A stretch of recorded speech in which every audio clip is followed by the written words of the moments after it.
إذ قلنا للملائكة اسجدوا لآدم فسجدوا إلا إبليس أبى واستكبر وكان من الكافرين আল্লাহ বললেন, ও ফেরেশতাকুল সবাই আমার আদেশ মোতাবেক আদমকে সেজদা করো। সবাই সেজদা করলো, একজন ছাড়া, সে কে?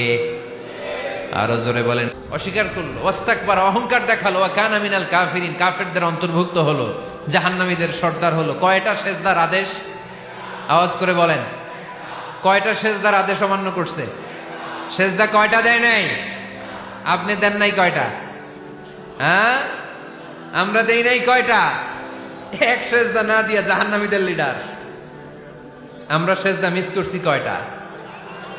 কয়টা? মুসলমান সেজদায় লুটিয়ে পড়তে হবে একজনের খুশির জন্য, তিনি কে?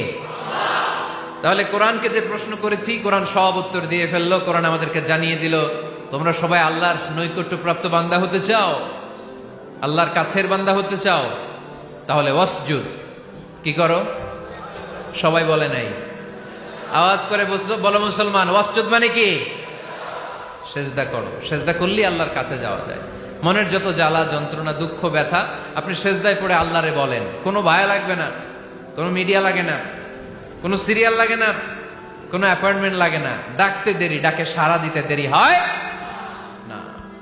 তাহলে কোরআনের আলোকে আজকে আমরা জেনে গেলাম আল্লাহর কাছে যেতে হলে সেজদায় লুটিয়ে পড়তে হয়। এবার আমরা সুন্নাহর আলোকে জানার চেষ্টা করব কি করে আল্লাহর কাছে যেতে হয়। শুনবেন? কষ্ট হচ্ছে নাকি আপনাদের? সুন্নাহকে